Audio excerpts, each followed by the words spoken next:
Сайн байцгаана уу? Өдрийн мэнд хүргэе. Teacher Tale буюу жишээ ярих подкастны 9 дахь дугаарт тавтай морил. За, маш удаан хугацааныхаа дараа бас подкастаа хийж гин. Маш их сандрал байна. Гэхдээ маш гоё зочинтой. За, манай зочноо танилцуулъя. Манай мөрөөдлийн зүгээр боловсролын төвийн математикийн багш Соёл Эрдэнэ 9 дугаар дугаарт маань ирж оролцож байна. Баярлалаа. За энэхүү урилгыг явуулсан Жени явчтай маш их баярлалаа. Нүүр хаграх анхны подкаст маань байна. За өөрийнхөө хэмжээнд сандралаа дараад та бүхэнтэй ярилцъя.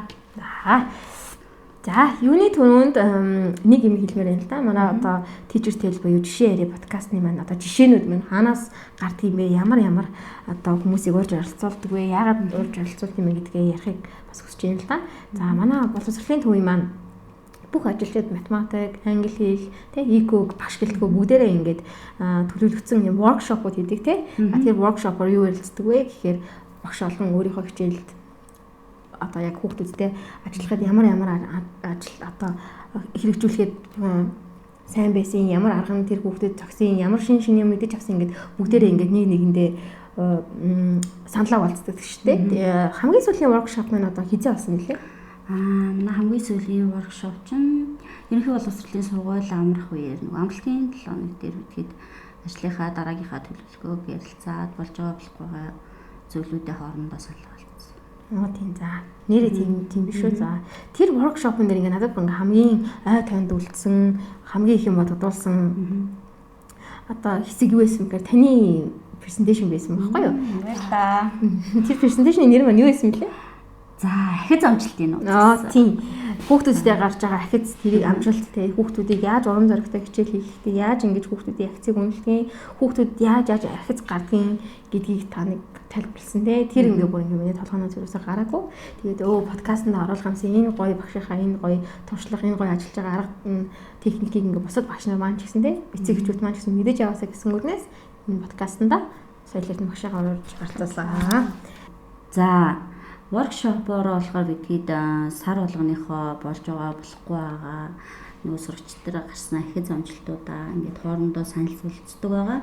Миний хувьд болохоор хамгийн сүүлийн воркшопоор сурагчдынхаа ахиц амжилт дээр гарсан одоо нууц туршлагуудаасаа бусад багш нартай хуваалцсан байгаа. За миний одоо хамгийн чухал нэг зүйл маань юу вэ гэхээр нөгөө хүүхдүүдийнхаа сурах эрмэлзлийг нь төрүүлэхэд маш их анхаарч ажилладаг. Хамгийн ихний алхам маань тэр байгаа. Тийм шүү дээ. Танаа ангийн ингээ үүдээр ингээд хичээл авч явах хооронд урч ингээ хальт зүрдэг шүү дээ. Тэнгүүл танаа ангийн хөөрхөн хэдэг хүүхдүүд ингэж харцсан. Багшаа би на бодлож юм чадна шүү дээ. Би над чинь бодож чадна шүү дээ. Багшаа би энийг чаддаг болцсон ингээ. Өөртөө ингээд амар итгэлтэй ингээд нөгөө тэр бодлогыг бодох юмсан гэсэн юм хүсэл хэрмэлзэл байгаа нөгөөс амар харагддаг. Багшаа би над бодлого чализм бодцоон гэдэг юм ингээ математикийн хичээл тийм амар юм өрнөлтөө явдгийг бас ингээ би анхуд ингээ харж байсан байхгүй юу?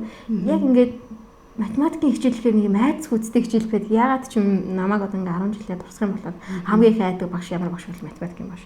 Хамгийн одоо хэцүү хичээл вэ гэвэл математик. Хамгийн ингээ бие цэгнээс суудаг хичээлээс математик байсан гэхдээ танаа ангийнхан ерөөсөө багшаасаа юм айх айц ч юм уу эсвэл энэ бодлого яана гэж ингээ айх айцгүй ерөөсөө багшаа нахаа ч юм ботчих гэх ингээл уралдаал байж идэг нь айгүй гоё санагддаг. Баярлалаа Жени агшаа. Манай хүүхдүүд дээр болохоор яг анханасаа бол яг тийм супер байгаагүй л дээ. Зарим хүүхдүүд маань хичээлдээ дурггүй, яг математиктаа дурггүй, орж ирэхэд хэцүү ганц нэг хүүхдүүд байсан. За тэр хүүхдээ би батагээд аваа яриа л та. Тэр маань яадаг байсан бэ гэхээр англи хэлэндээ орчоод математиктаа ерөөс орох дургүйсэн байхгүй юу? Тэгээд яасан бэ гэхээр англи хэлнийхэн тархацааг нь хүлээж агаад нөгөө хүүхдээ авч орно. Үгүй бол яг би одоо 1 минут хоцроо очиход манай хүүхд яг ингээд нуутчихдаг гэсэн байхгүй юу? Галтаагаараа гүйдэг ч юм ингээд надаас ингээд нуутаа хаалтны араар урддаг гэсэн. Битooч ингээд муур болгон болоод 2-7 хоногийг бараг өнгөрөж байгаа байхгүй юу? Тэгээд нөгөө хүүхдээ хичээлдээ аргалж оруулж суулгаад за энэ хүүхд яагаад одоо математик дургүй байгаа юм бэ гэдгийг ингээд ажиглаадсэн чинь ерөөсөө л математикийг анхнаасаа ойлгоогүй гэх юм уу дурггүй би нэг чадахгүй гэсэн тийм юуг өөртөө суулгацсан. Өөртөө итгэлгүй байсан. Ер нь л өөртөө итгэлгүй. Тэгээл математиктаа орохгүйгээ яваадсан мэтлээ. Тэгээд яг 2-7 хоног муур хулган шиг явж байгаад нөгөө хүүхдээ оруулж ирээ суулгаад за ингээд математик ийм шүү, тийм шүү гэдгийг ойлгуулад тэр хүүхдийн сурах ирмэлцлийг нь одоо хүсэл ирмэлцлийг нь төрүүлж өгсөн анхны шат маань. Тэр нь бол тэр хүүхдэд бол ахиц гарч ирсэн. Ирмэлцлэнд төрсэн хүүхд чинь цаашаа би чадах юм байна гэсэн нэг тийм гал асч өгсөн гэх юм уу. Тэгээд тэрнээс хойш манай хүүхд бол ер нь асуудалгүй явсаар агаад одоо 2 дахь жилдээ явж гин. Одоо бүр ангийнхаа тэргүүний сурагч нь явж байгаа. Мөр болгон болж зүгч юу? Тий ахиц гэдэг чинь тэгвэл ингээд нөгөө аав ээжүүдийн хүсэж идэг шиг богинохон хугацаанд одоо ингээд холбоодон төгөөлөгч юм уу маш их супер амжилтуудыг аав ээжүүд амжилт гэж хардаг шүү дээ. Гэтэл маш цөөх одоо маш одоо энгийн зүйл бас ахиц болж болдог юм.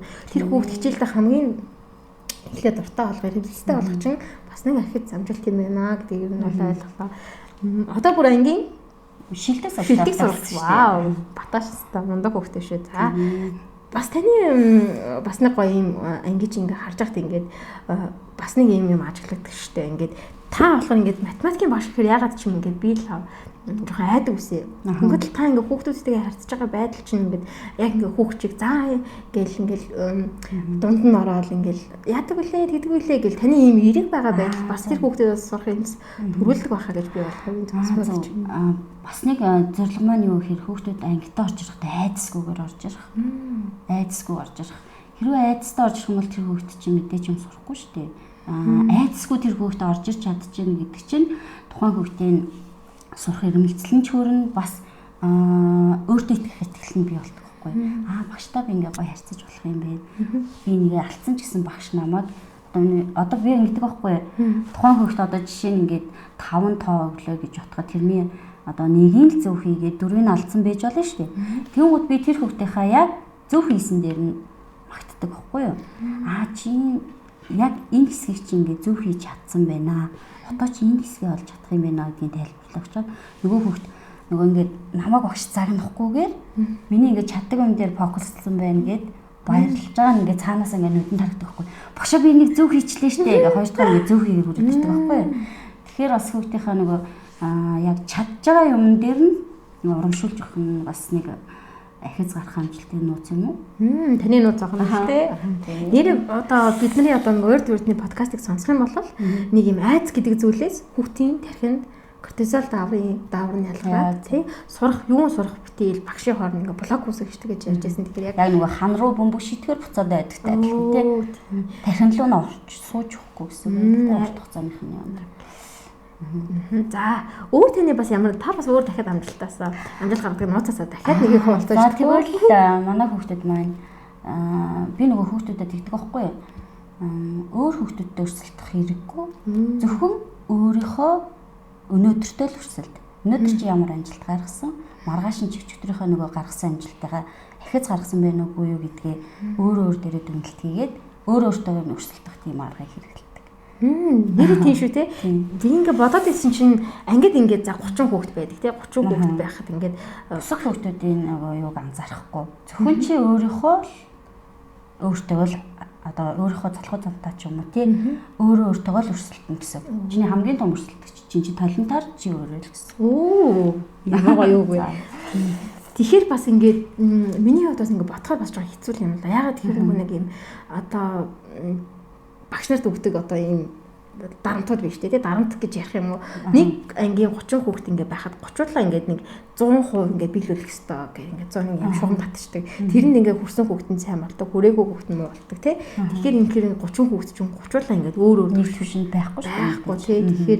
Тэгэхээр яалчгүй ингээ нэг хүүхдийг тэр бата чи энэ хулан харалтаа хулан ингээ 100 эзмээ чи муу эзмээ ингээ яалчгүй ингээ хацуулдаг юм систем нь өөрөө бас жоохон асуудалтай юм уу гэж би хараад байна л да. Тийм. Тэгэхээр таны хувьд ингээд таны ангид одоо ингээд янз янзын төвшний хүүхэд байдаг. Одоо тэр умуур болгон болдог батаа байна тий. Онцлогтой хулан байна. Тийм олон одоо ингээд төвшний хүүхдүүд байхаар чинь яаж одоо өөрт нь зорилго тавьж яаж өөрт нь тэгж нөө сурахын эрэлтсийг дөрвөлхийн яаж тэр хүүхд чадчихин гэдэг тэр мэдрэмжийг авахын заавал тэр 100% байгаа хулантаа өрсөлдөд байхгүй өөрийнхөө хувьд те чаддаггүй байсан юм чаддаг болчлоо гэдэг тийм гой урам зориг одоо яаж авдаг юм бэ танаа ингээ хүүхдүүд явд манай хүүхдүүд ч одоо өөртөө өрсөлдөж байгаа учраас за ингэдэг байхгүй юу өнөөдөр би ингээд За илэрхийлэлээр яриа л да. Илэрхийллээ бүтэн ингээд яг дараалалаар нь бодож чаддгүй байлаа гэж одоо яг зөв дараалалаар нь тийм үү. Тэгэн гутаа нөгөө хүүхд чинь тэр зөв дараалалаараа өнөөдөр ойлгоод тэргээ бодож чадсан бол тэр хүүхдийн хувьд бол маш том амжилт. Маргааш нь тэргээ алдахгүй бодно гэсэн үг шүү дээ. За өгүүлбэртэй бодлого байлаа гэж утгад тухайн хүүхэд өгүүлбэртэй бодлого уншаад ойлгохгүй байж болно. Тэгвэл нөгөө бодлогоо уншаад ойлгож чаддаг болох юм бол тэр бас амжилт гэсэн үг. Бас юм шат дараалалтай явна л та бас амжилтууд нь бол. Бидний хувьд харах өнцгөр эцэгчүүдийн хувьд бас харах өнцг бас өөр байгаа хаа. Эцэгчүүд болохоор нөгөө өргөс авахтай адилхан амжилтыг хүсээд идэг. Багш нарын хувьд бол нөгөө хүүхд маань хамгийн түрүүнд явах ёстой вэ гэхээр акцийн нууц нь одоо нөгөө өөртөө итгэх итгэлийн л эхлээ бий болгочих юм бол тэр хүүхд ямар ч тасгал даалгаврыг одоо баагаар чинь юуж байгаа штэ төвшнийхээ явж байгаа штэ ингээд хүндрээд ямар ч даалгаврыг өөртөө итгэлтэй хүүхд бол би нэг чадах юм байна гэсэн гал нассан хүүхд бол шатагдчихсэн ч гэсэн тэрийг оролдож чадна л гэсэн. За тэгэхээр миний ойлгосноор бол тэр хүүхдэд гарч байгаа жижигхэн амралтыг ч гэсэн бүрт нь маш сайн мэдрүүлэх хэрэгтэй. Яг зөв. Ерөөсөө тэр хүүхдийн чадчих гэж ойлгуулахгүйгээр чинь зүйлийг ойлгосон байна. Энэ чинь чиний том амжилт шүү гэдгийг ингээд ойлгуулахаар энэ би чадаад штэ. Би одоо тэр хүүхд чадчихад би ингэж чадахгүй байсан бол одоо би чадчих штэ гэдгээ тэр хүүхдэд ойлгоод авчиж байгаа байхгүй. Тэнгуут бусдаас хамаарлаггүй би чадчих байгаа юм байна. Би өөрөө юм амжилт гаргаж чадах юм байна гингутаа тэр хүүхд чинь өөрөө юм ингээд удирдаад хийгээ явчихна л гэсэн. Анхнаасаа яг өөртөө итгэхээс сурчих юм бол миний бодлоо яриад байна л да. Өөртөө итгэсэн хүүхд л амжилт гаргаад байгаа юм уу гэж би харсан. Тэр өөртөө итгэж байгаа хүүхд чинь сурах эрмэлзэл нь угаасаа төрчихөж байгаа юм. Тэгэн гутаа тэргээ чадчихын гэсэн эрмэлзэл нь юунд байгаа учраас өөртөө итгэх итгэл нь үүссэн учраас ямар ч нөгөө тасгал даалгавар орж ирсэн багшаа би нэг оролдож чаддээ шүү дээ. Гэсэн тэр юу үүсчихэж байгаа юм лөө. Тийм биш үү те? Тийм. Нэрээ багшаа таны одоо ярьж байгаа хүүхдийг зөвхөн өөртөө нь харьцуулах тий гаргасан амжилтанд нь одоо тулгуурлаж тэр хүүхдийг урамшуулах ерөөсөө сөрөг зүйл нь тэр хүүхдийн бодол санааг төвлөрүүлэхгүй байх гэдэг чинь тэгэхээр сайн юм би ч гэсэн нэг юм бол өөрөө хичээл заахтаж гэсэн ашигламар санагдчихээн. Тийм. Энд дээр нэмээд эхлэхэд болохоор түрүүчийн нэг подкастт оролцсон Айлс авшиг надад бас айгүй таалагдсан. Тэрний үгээр одоо шинэ хичээл орлоо гэж бодоход нэрэл хичээлийг яг ус агаар шиг ингээд амархан хүлээж авдаг хүүхдүүд байдаг тийм багш дэмжлэггүйгээр нэг хүлээг авчдаг хүүхдүүд байдаг бол яаж заасан ч гэсэн нөгөө бисүү бол руу авирж байгаа юм шиг хэцүү хүлээж авдаг хүүхдүүд бас маш их байдаг. Энэ нь болохоор энэ ялгаатай юун дээр ахиц амжилтыг нь яаж дүгнэх вэ гэхээр хамгийн супер арга маань тэр өөртөө нь өрсөлдүүлэх л хамгийн зөв алхам байсан юм болов уу гэж бодож байна. Миний өөрийнхөө нөгөө хичээл дээр гаргасан туршлагаасаа ярилцсан юм бол. За яг энэ таны гоё туршлагыг чинь л би бас үзэгчтэй бас хуваалцахыг хүслээ. Тэгээд би ч гэсэн өөрөө бас маш олон юмыг ойлгож авлаа. Урилгын маань хүлээж авч гисэн. Соёлоо багштай маш их баярлалаа. Тэгээ манай үзэгчид бас тэ эцэг эхчүүд ч гэсэн бид хоёрын ярианаас бас нэг юмыг ойлгож авсан махаа гэж бодож байна. Тэгээд дүүнэд хэлэхэд тэ хүүхдийг юусоо өөр хүүхдтэй харьцуулах те эсвэл ингээд 5 юм хийгээд нэгийн зүг хийгээд дөрөв нь алдсан байсан ч гэсэн тэр дөрвөн зүйл дээр те тэр хүүхдгээд орш унгаагаа байхгүй манай соёлоо багш шиг те тэр чадж байгаа юмыг нь чи чадсан байна мундаг байна гэдгийг өөрт нь мэдрүүлээ доторх юу гэнэ лээ галыг нь асаагараа за баярлалаа.